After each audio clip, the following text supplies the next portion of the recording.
Colossenses, capítulo de número 1. Que bom falar com o Senhor, ouvir a voz dele cantando e celebrando a vida perfeita de Jesus, que está presente neste local de forma abundante e constante. Estamos em uma série de conversas baseada no livro bíblico de Colossenses. Hoje é a nossa segunda conversa. Se você veio a semana passada, você vai retomá-la conosco. Se você não veio, fique tranquilo, seja bem-vindo a esse início para você da conversa. O que vamos aprender hoje vai colocar você no contexto maior e vai também ensinar coisas específicas para a nossa vida no dia de hoje, tá bom? Hoje nós vamos cobrir o resto do capítulo 1 todo, do versículo 15 ao final. Eu sei que é muita coisa, mas nós vamos fazer uma divisão que fique fácil de nós gravarmos, guardarmos, cuidarmos dela em nossa mente, tá bom?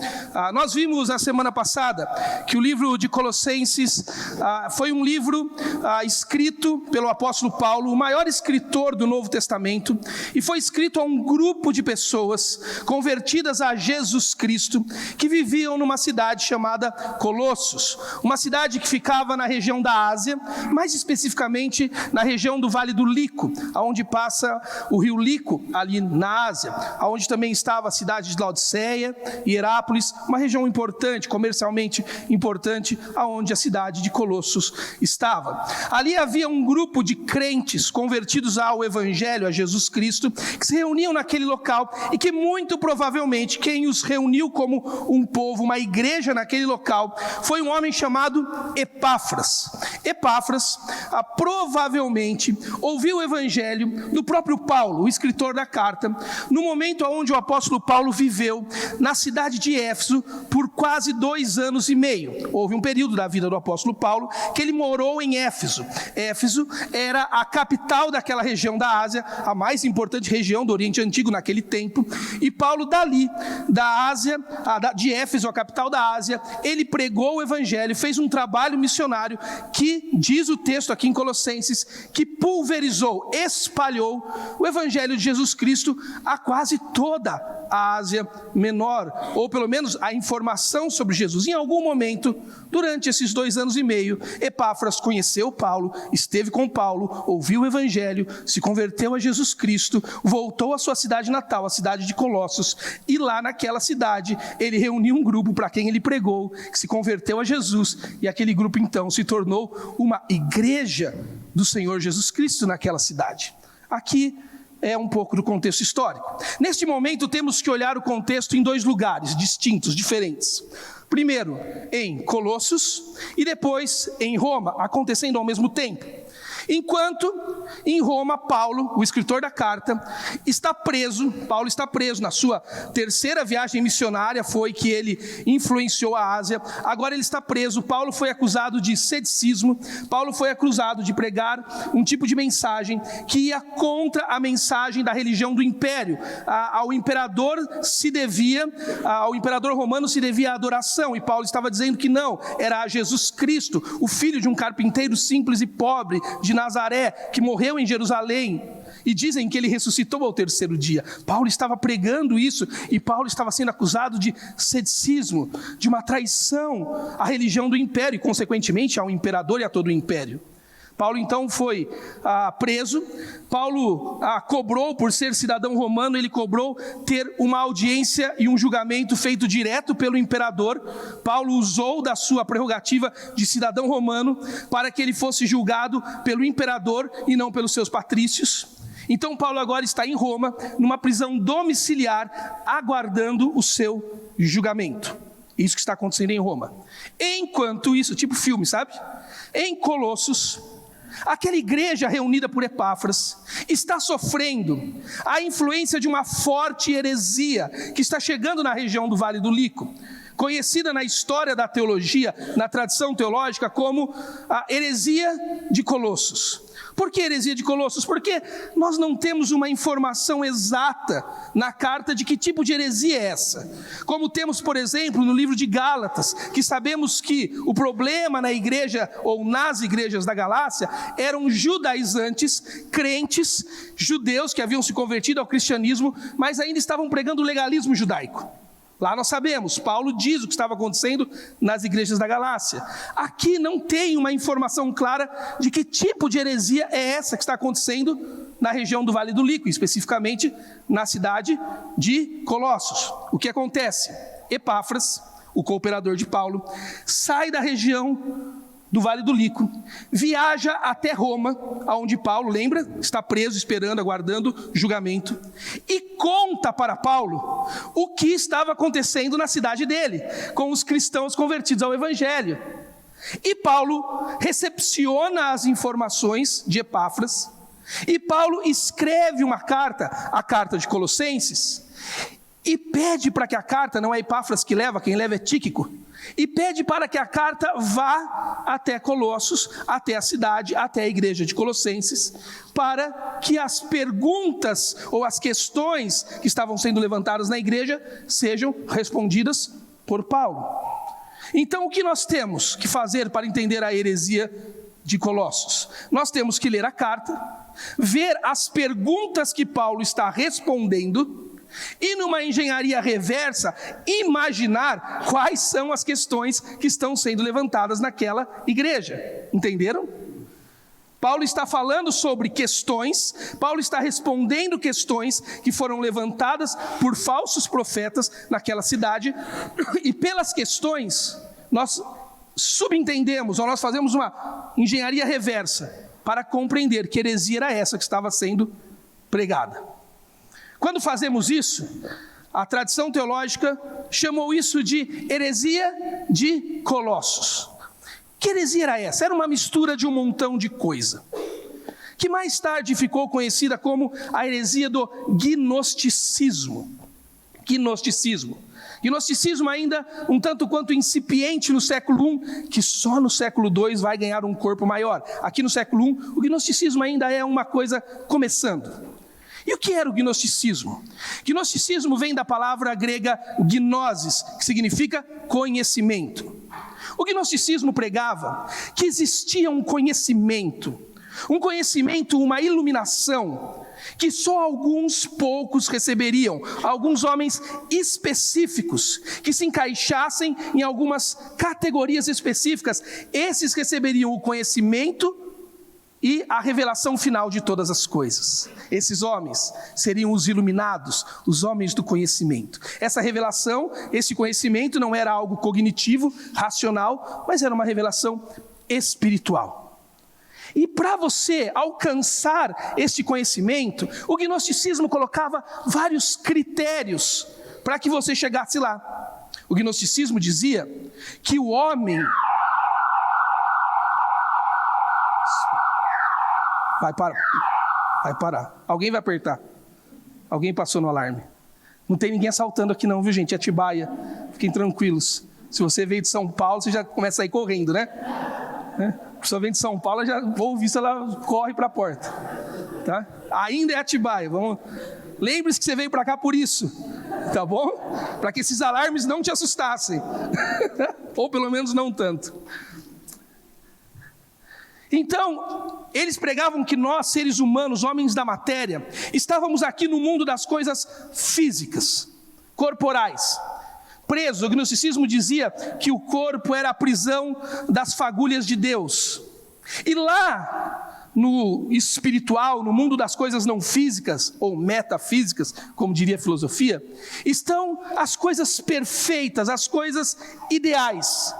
E entre nós, os homens materiais, e as coisas ideais, existe um caminho, um espaço, um lugar chamado pleroma.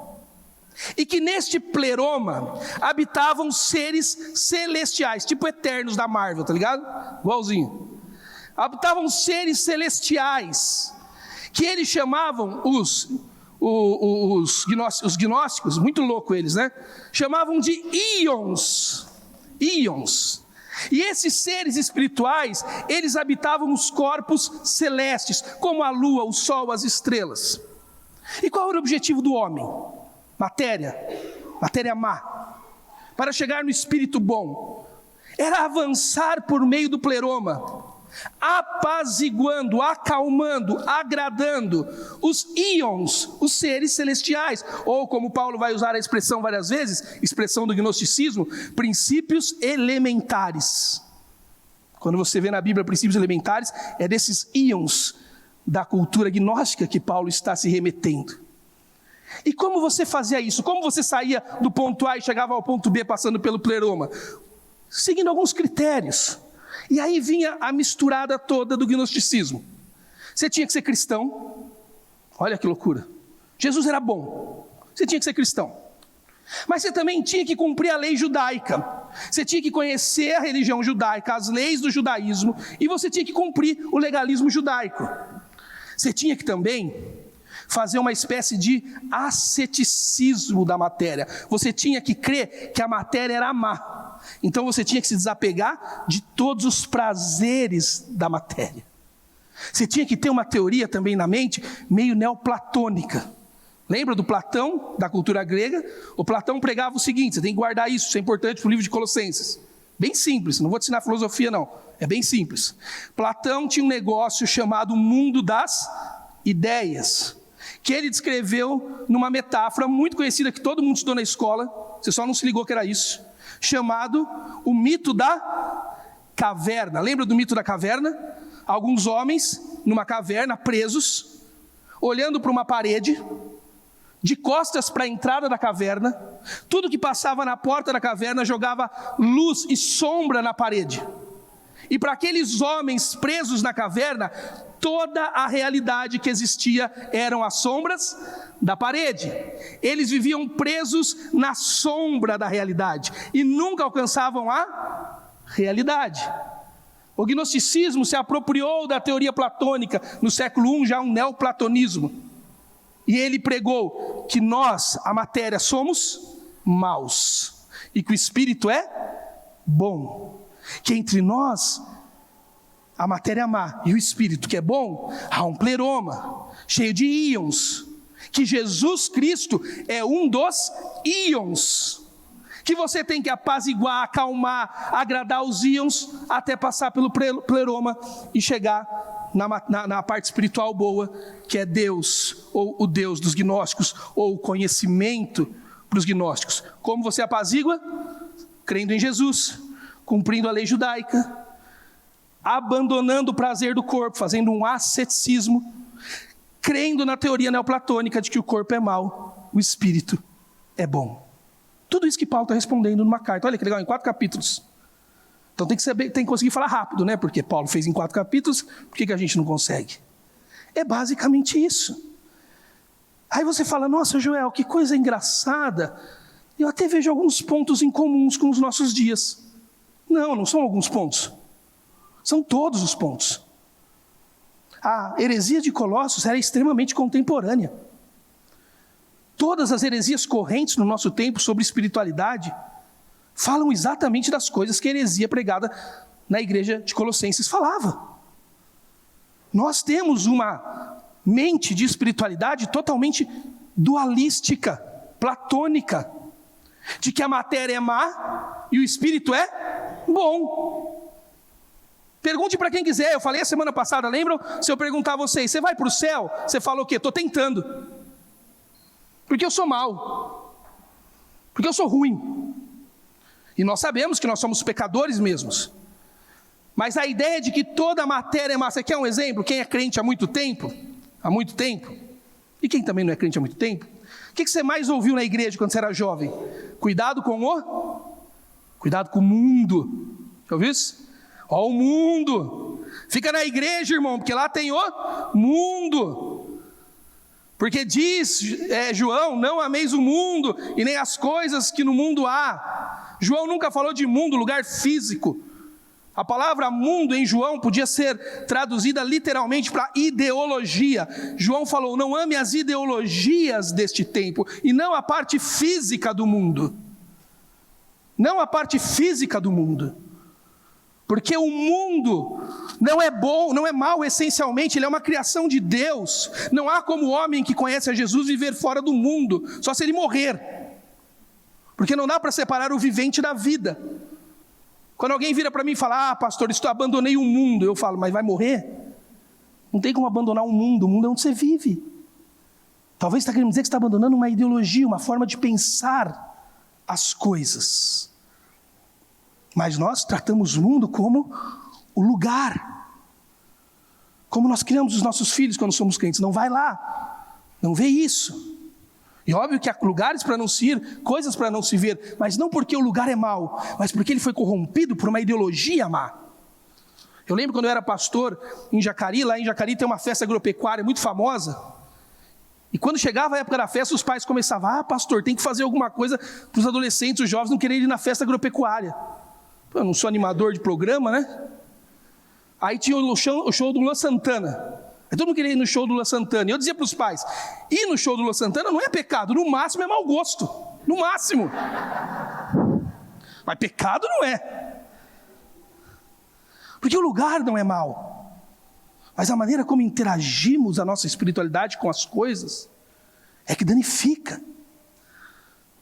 Aliás, essa visão neoplatônica é tão forte em nós, que nós acreditamos no senso comum da religiosidade, que um dia, uma teologia meio espírita, que esse lugar é uma capa ruim e desprezível, que um dia Deus vai acabar com ela, e nós vamos morar que nem Gasparzinho e os camaradas, voando em cima de nuvens. E não é essa a teologia bíblica. A nossa última morada é aqui. Deus está restaurando a história, as coisas e o mundo, para que nós reinemos com Ele num jardim restaurado. As coisas não são más em suas essências. O Éden não ficou mal, mas a maneira que Adão e Eva interagiram com a realidade no Éden, que foi má. O mundo ainda é criado por Deus e Ele anseia pela restauração de todas as coisas. Essa é uma visão neoplatônica que temos. E aí como que a gente faz? Como o mundo é mau, a gente abandona a cultura, o mundo. Já viu? A arte é má. A arte não é má. A arte é caída, como tudo é caído. Tem certas teorias de conhecimento da ciência que são más. Não! A ciência só é insuficiente, porque se a ciência fosse suficiente, não seria ciência, seria evangelho. Porque só o evangelho é suficiente. Mas a ciência é boa para o que ela se propõe a ser. Não há nada de errado. Por isso que eu digo para os meus alunos no seminário, que nós estamos numa geração da história que nós precisamos de menos pastores. Tem muito pastor já. E nós precisamos de mais advogados cristãos, médicos cristãos, artistas cristãos, políticos cristãos, comerciantes cristãos, empresários cristãos, policiais cristãos, gente que muda a cidade na sua cultura, que propõe que o evangelho é a resposta para perguntas que ainda nem foram feitas por nós. Essa é uma heresia presente nos nossos dias. Aí como que a gente faz quando a gente identifica o mundo mal? A gente vence ele, olha como está muito presente, com o legalismo, com o asceticismo da matéria, abandona os prazeres da vida. Essa era a questão de Salomão, gente. Salomão falou assim, eu vou experimentar tudo que eu posso para ver se tem sentido na vida. Ele experimentou tudo que ele chamou que estava embaixo do sol. Ele experimentou. Salomão era Salomão, vamos combinar, né? Salomão não fazia festa, a festa vinha até ele. Salomão não ia no shopping, ele morava no shopping. Ele podia experimentar tudo. Quando ele terminou, sabe o que ele falou? Inútil. Correr atrás do vento. Está na hora, Salomão disse, de eu achar respostas para as coisas da terra, no que está acima do sol. Quando Salomão foi para lá, ele voltou, sabe como ele voltou? Amando as coisas da terra de maneira equilibrada. De maneira equilibrada. Quando você ama Deus, reconhece o seu pecado, reconhece que só nele todas as coisas estão sendo restauradas, só em Jesus, e não na apaziguação dos íons, não no legalismo humano, não no asceticismo da carne, mas em Jesus. Você encontra redenção de todas as coisas e prazer correto nas coisas. Por isso vimos no começo do capítulo 1, Paulo explicando para eles que não é pelo esforço humano que você alcança nada, mas que você já foi colocado na esperança da glória que é Jesus Cristo. Que em Jesus você já participa de todos os recursos que você precisa para viver na esperança. Você não precisa alcançar pelo legalismo, pelo asceticismo, porque Jesus é a redenção dos seus pecados. Amém?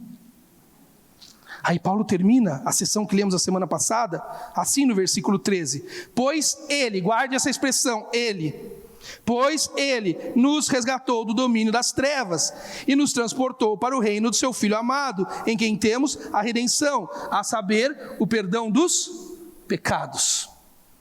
Paulo agora vai explicar quem é esse ele, Jesus, que perdoou nossos pecados. Do versículo 15 ao final do capítulo 1, Paulo vai falar para nós sobre a pessoa de Jesus, quem ele é, e sobre a obra desse Jesus, o que ele fez por nós. Paulo, olhando para a heresia que está sendo pregada na cidade de Colossos, Paulo vai responder a essa heresia afirmando quem é Jesus e o que ele fez por nós na sua obra. Vamos fazer isso? Vamos ler? Não todos, vamos ler aos poucos. São muitos versos. Então eu quero que você faça o seguinte para acompanhá-los comigo. Nós vamos dividir eles em 3 blocos de 3 palavras. Todas começando com a letra M para você guardar, tá bom? Então você tem um caderno, você anota no canto da Bíblia, você tem um celular, anota as 3 palavras. As palavras são medida, mediação e movimento. Vou repetir. Vamos dividir essa porção em 3 blocos representados por 3 palavras, começando com a letra M. Medida, mediação e movimento. Você vai ver como vai ficar mais fácil agora. Ele começa dizendo assim no verso 15. Ele já vai começar dando um cruzado de direita nos gnósticos. Paulo não é de brincadeira. Ele vai dar um cruzado de direita nos gnósticos agora. Olha só. Ele diz, ele quem? Ele, do verso 13 e 14, que redimiu as nossas vidas perdoando os nossos pecados. Jesus, ele é a imagem do Deus invisível. Paulo já começa dizendo que as coisas espirituais não são relacionadas a seres angelicais habitando em corpos celestiais dentro de um pleroma, mas que as coisas espirituais, que por natureza atendem a uma invisibilidade, se fizeram visíveis. Como elas se fizeram visíveis? Em Jesus. Agora, perceba o cruzado de direita aqui. Para o gnóstico neoplatônico, a matéria é o quê? É o quê? Má. Aonde Deus quis morar? Na matéria. Deus se fez carne, obviamente que no nascimento virginal, sem ter relação com o pecado humano, mas ele habitou na matéria criada pelo próprio Deus. A matéria não é má. O mundo, na sua essência, não é má, não é mau, porque o Deus eterno, a bondade eterna, se encarnou em carne, habitou entre nós, morou conosco. Na pessoa de Jesus Cristo, as coisas espirituais se fizeram visíveis a nós, acessíveis a nós. Paulo já começa dizendo para os gnósticos, vocês estão errados. Deus não vê matéria, como Platão via, como os gnósticos veem. Deus vê a matéria como um lugar a ser redimido pela presença do Filho de Deus que habita em matéria. Ele, Jesus, ele se fez visível como imagem deste Deus, assim como nós fomos feitos no Jardim do Éden, a imagem de Deus. E ele se fez visível enquanto o primogênito da criação. Aqui você tem que entender o que é isso. O primogênito da criação. Primeiro, Paulo coloca Jesus do lado do Criador. Jesus é o Deus Criador ao lado do Pai. O Deus Criador que revela a vontade criadora do Pai se fazendo homem. Então Jesus não é um íon, um ser celestial a ser apaziguado. Jesus é o próprio Deus que cria. Mas Ele é mais do que só isso. Não que isso seja só, é tudo. Mas Ele é o primogênito desta criação. O que significa ser o primogênito? Eu sei que na língua portuguesa, para nós, primogênito traz a ideia de primeiro. Ele é o primeiro de todas as coisas. Inclusive, uma grande heresia se forma ao redor desse texto de Colossenses, dizendo que Jesus, Ele é um ser superior, Ele é um ser eterno, Ele é um ser de eternidade futura, mas Ele é um ser com data de marcação, criado por Deus.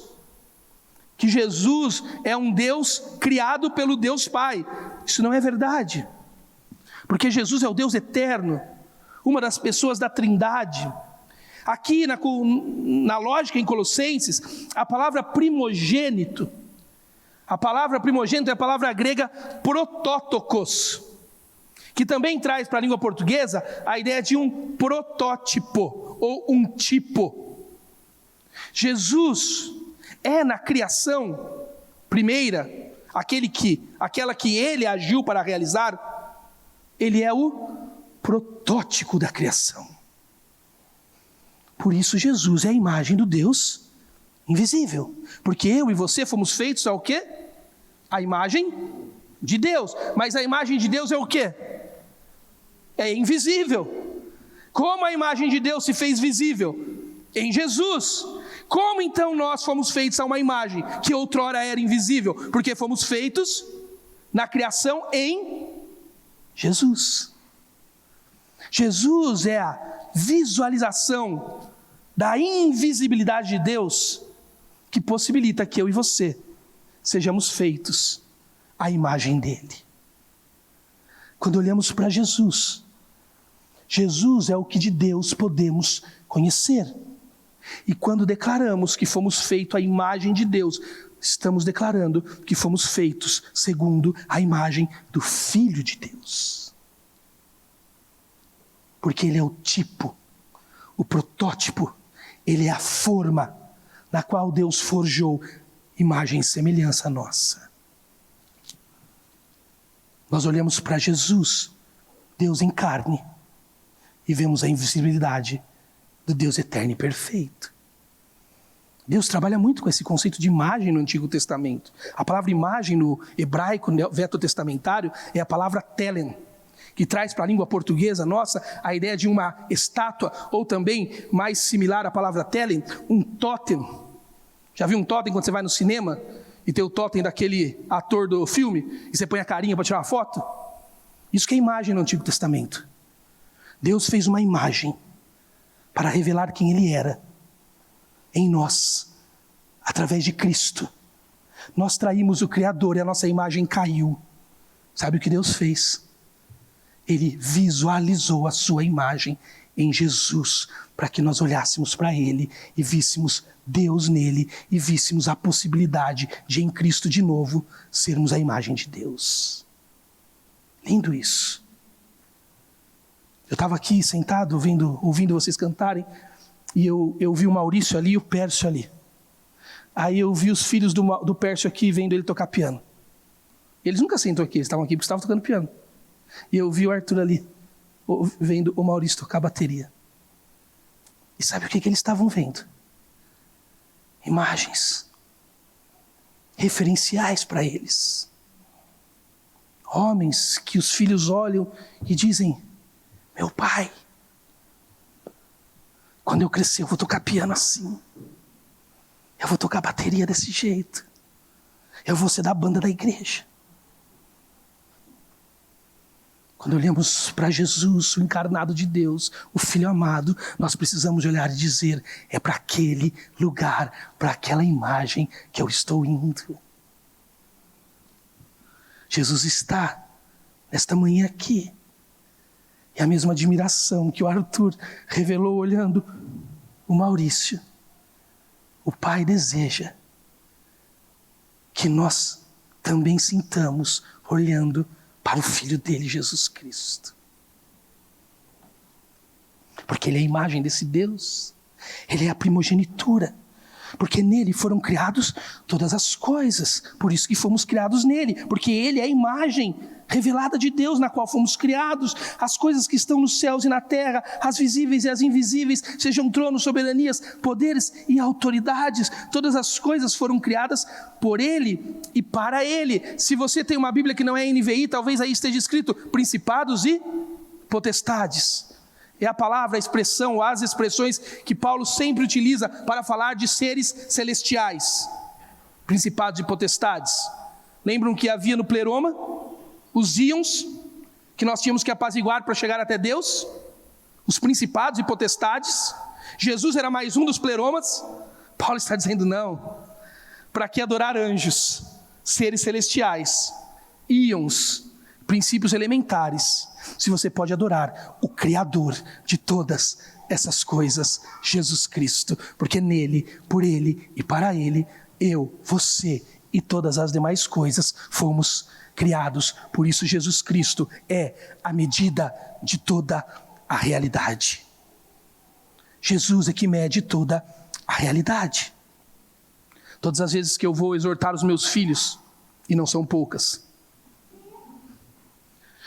eu tenho uma vontade de dizer para eles o que eu penso deles. Mas eu tenho uma vontade. Eu mudei para uma casa que tem um laguinho na beira. Quem lá do PV conhece o laguinho menor? Laguinho assim, bem na beira da minha casa. Quem conhece o Efraim? Pode imaginar qual foi a primeira coisa que ele fez no primeiro dia? Que ele fez? Pulou no lago. Para nadar, achou que era piscina. Aí tira ele de lá. Como eu tenho vontade de falar o que eu penso do Efraim. Mas aí eu olho para ele e lembro que Jesus me chamou para falar com meu filho por meio do Evangelho, por meio da imagem dele, porque o Joel é uma medida sem exatidão, mas Jesus é a medida perfeita de todas as coisas. Se eu disser para o Efraim o que eu penso dele, provavelmente eu faça do Efraim a minha imagem. Mas quando eu aponto Efraim para Jesus e digo Efraim, Jesus é tudo em todos, o Efraim ganha a medida de Jesus Cristo. Mas Jesus não é só a medida.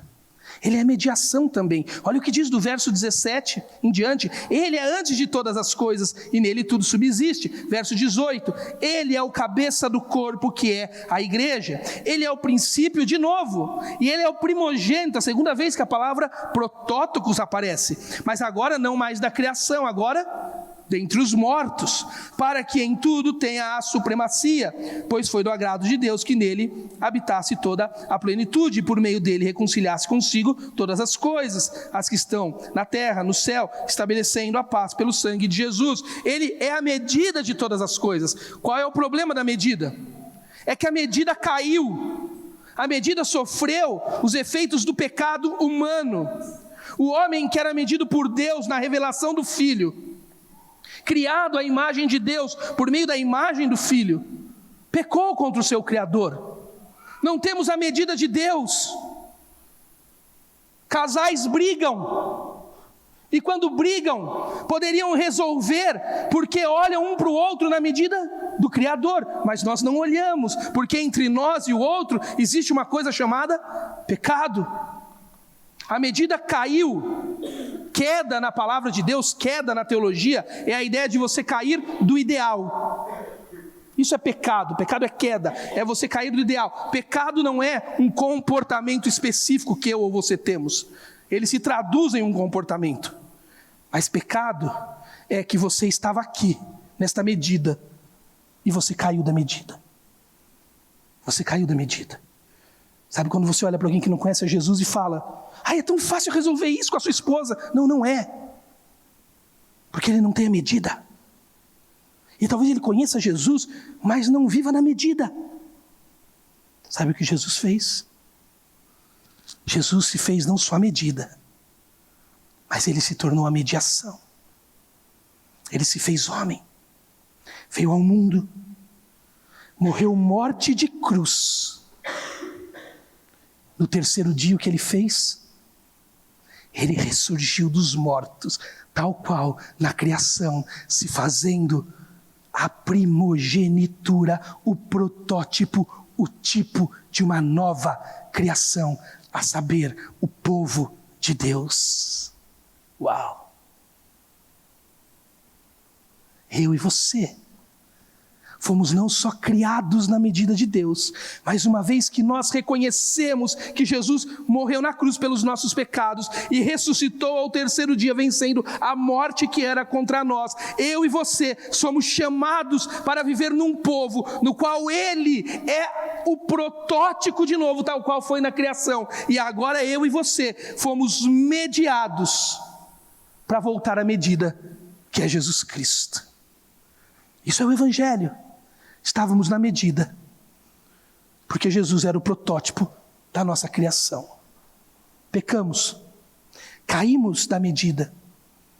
Jesus veio, morreu por nós, ressuscitou ao terceiro dia, voltou do mundo dos mortos, se fazendo protótipo, primogenitura, princípio de uma nova criação. Nos resgatou do pecado, nos deu redenção e mediou, nos devolvendo a medida. E olha como ele termina dizendo, ele fez isso pelo sangue derramado na cruz. Quem tem sangue? Humanos. Jesus fez isso, sabe como? Como homem. O que apaziguou a ira de Deus não foi o legalismo ou o asceticismo. O que apaziguou a ira de Deus foi o Deus homem derramar o sangue dele em nosso favor. Toda vez que uma redenção acontece, um sangue precisa ser derramado.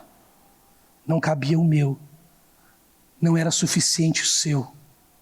Então Deus se colocou na pessoa encarnada do Filho para derramar um sangue que redimisse os nossos pecados, que tirasse a gente da nossa condição de queda e mediasse-nos a uma medida perfeita de novo.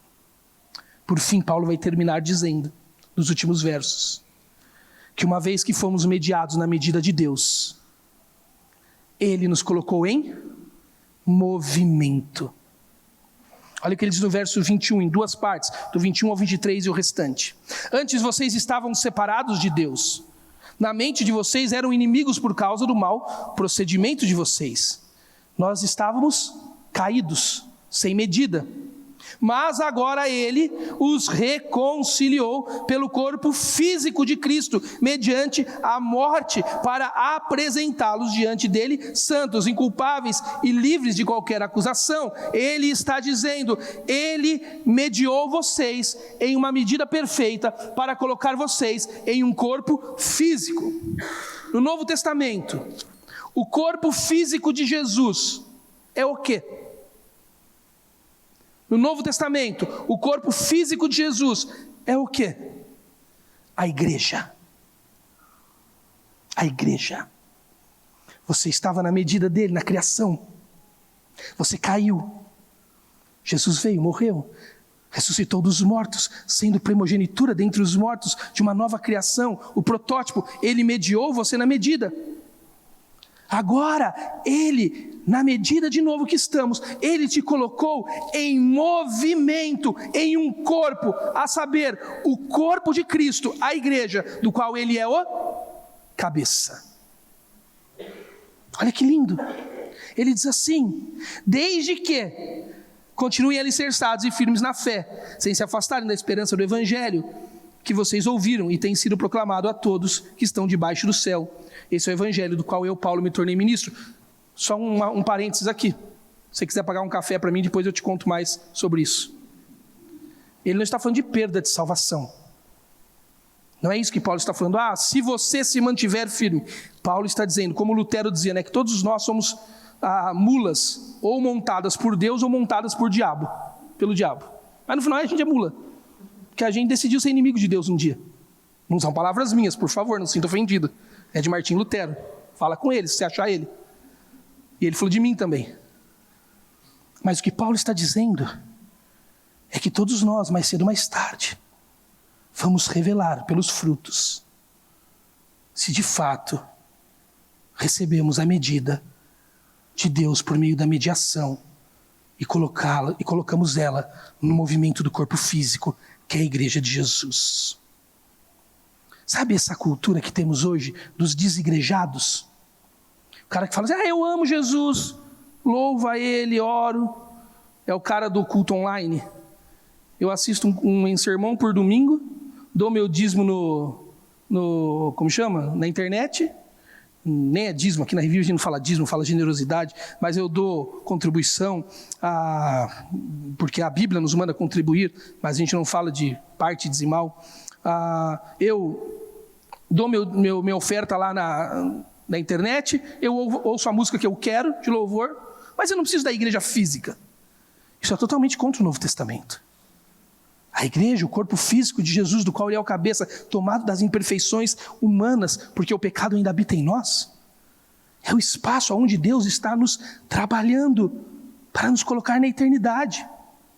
Paulo está dizendo, Ele mediou por meio do sangue dele vocês na medida e colocou vocês, tirou vocês da inimizade com Ele e colocou vocês em movimento no corpo físico de Jesus. E Paulo disse, e eu me tornei ministro neste lugar, desta igreja, porque Paulo era ministro da igreja. E olha o que Paulo vai dizer, para terminarmos, o que esse corpo físico representa neste mundo que está sendo mediado. Olha que poderoso. Agora me alegro em meus sofrimentos por vocês, no meu corpo, o que resta das aflições de Cristo, em favor do seu corpo, que é está vendo? Ele está explicando, a igreja. O corpo físico é a igreja. Da igreja, me tornei ministro, ele é ministro da igreja, de acordo com a responsabilidade por Deus a mim atribuída, de apresentar vocês plenamente a palavra de Deus. Aí Paulo vai explicar o que está na palavra de Deus. Ele diz, na palavra de Deus está contido o mistério que esteve oculto durante épocas e gerações, mas que agora foi manifestado aos seus santos. A Ele quis dar a conhecer entre os gentios a gloriosa riqueza deste mistério, que é Cristo em nós, a esperança da glória. Nós o proclamamos, advertindo e ensinando a cada um com toda a sabedoria, para que apresentemos todo homem perfeito em Cristo. Por isso eu me esforço, lutando conforme a sua força, que atua poderosamente em mim. Olha só o que Paulo está dizendo. Ele está dizendo que a palavra de Deus, da qual ele foi feito ministro e da qual nós fomos feitos ministros, ela fala de um mistério, de um segredo. Mas no Novo Testamento, mistério não tem a ideia de coisas místicas, escondidas, mas tem a ideia de coisas reveladas. Era mistério, mas foi revelado. O mistério que esteve oculto durante gerações, o mistério que foi prometido a Eva no jardim, apontado em Abraão, declarado na raiz de Davi, agora chegou a nós. De que mistério Paulo está falando? Cristo, o Redentor que coloca a gente mediado na medida dele. Que lindo! E eu e você, mediados na medida de Cristo, no corpo físico, andamos neste mundo como igreja com um alvo, revelar a pessoa de Jesus Cristo. O nosso alvo não é reunir pessoas aqui no domingo. Isso faz parte do processo de uma igreja comunitária. O nosso alvo não é ter um ministério pragmático na igreja. Isso faz parte da igreja comunitária. O nosso alvo não é saber a Bíblia para dizer eu sou um bom crente porque conheço a Bíblia. O nosso alvo é andar no mundo como um corpo físico, revelando Jesus Cristo para Atibaia. Porque tem que ser no corpo e não pode ser na individualidade. Porque Paulo nos diz, porque revelar a Cristo no corpo físico dele pede duas coisas. Pede participação dos sofrimentos e proclamação da mensagem. Ele diz no início, eu agora me alegro no sofrimento por vocês e completo no meu corpo o que resta das aflições em Cristo.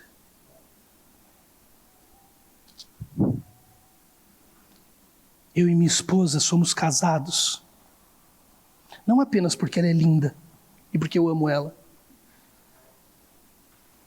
mas eu e minha esposa somos casados porque somos irmãos em Cristo. E como igreja que somos, em nossa casa, nós existimos uma vez que o mistério oculto foi revelado a nós para completar o sofrimento de Cristo na vida uns dos outros. O seu Valfredo está na UTI lá hoje, no quarto já, vai sair daqui a pouco. Mas a família Tomé sofreu ontem com a dor da notícia. Você sabia que esse problema não é do Gui? Talvez seja da administração dele, porque é na casa dele. Talvez seja de um fórum onde ele põe os limites até onde ele quer ajuda, porque é da vida dele. Mas a dor da família Tomé ontem é a dor do corpo. É a dor do corpo. A dor do Rogério quando perdeu a sua querida mãe há poucos meses atrás. Não é a dor do Rogério. É a dor do corpo. E jamais a manifestação da glória de Cristo será revelada se não for na comunidade do corpo físico de Cristo, aonde choramos com os que choram, rimos com os que riem, nos alegramos com os que se alegram. Se você vive na Revive, o seu problema não é só seu, ele é nosso. Também não é só meu, tá bom? O seu problema não é só meu e do Guilherme. É nosso. O que aconteceu com o pai do Charles não era só problema dele, nós oramos pelo Charles, é nosso. O que aconteceu com a Silvia essa semana sendo assaltada não é problema dela, é nosso, é do corpo. A Covid do meu amigo Gerson essa semana não é problema dele, semana passada, é nosso. Porque a glória de Cristo só é revelada quando completamos a aflição dele no corpo físico, a igreja, do qual ele é o cabeça. Porque esse é um mistério que estava oculto e foi revelado a nós. E nós proclamamos, advertimos a cada um com sabedoria. Deixa eu te dizer uma coisa, o seu pecado, o seu erro, também não é problema seu no corpo de Cristo, é nosso. Até o limite que você quiser que seja. Ah, pastor, eu estou a ponto de desistir do meu casamento. Nos permita proclamar o mistério que esteve oculto e não está mais a você. E nos permita te ensinar, te admoestar, ajudar você a ser apresentado no final do processo como homem perfeitamente, como mulher perfeitamente aprovado e aprovada diante do Cristo, o mistério antes oculto e agora revelado na mediação da medida, que é a igreja que foi colocada em movimento para participar do sofrimento e proclamar a verdade para aqueles que a esqueceram. Você está me ouvindo? Isso é ser igreja. Quando nós saímos da queda e somos mediados na medida,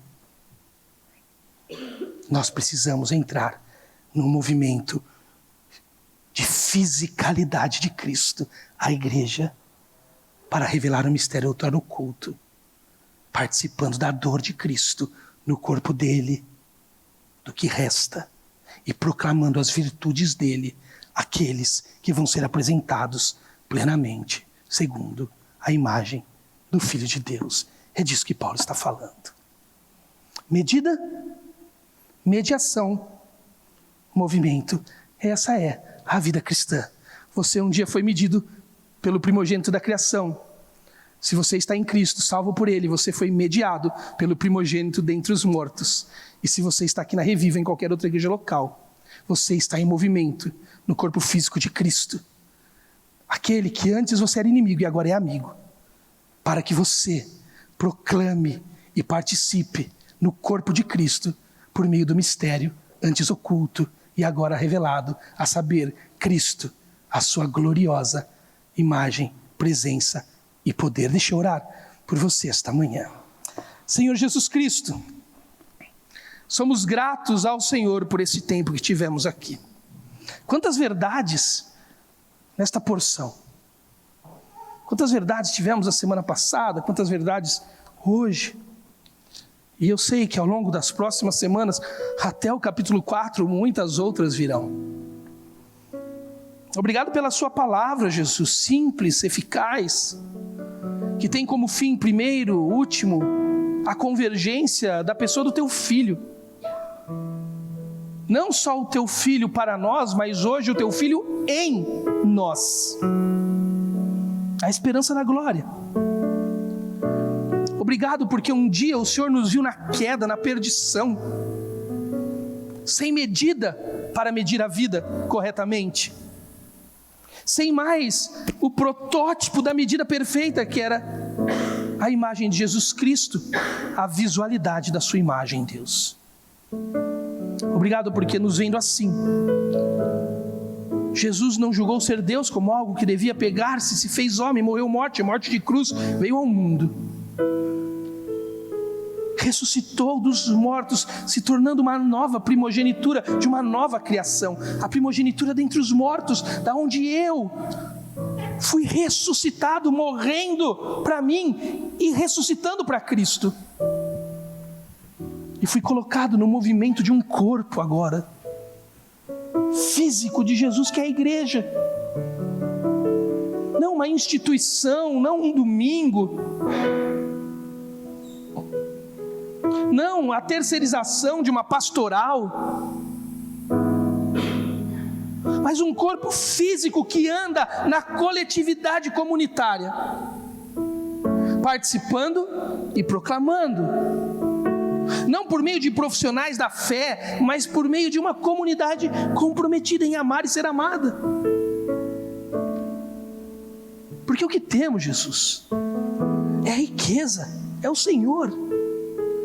É mistério, ontem escondido e hoje revelado. Seu poder, sua graça, sua misericórdia, a sua capacidade perfeita de se meter no mundo do pecado e continuar perfeito,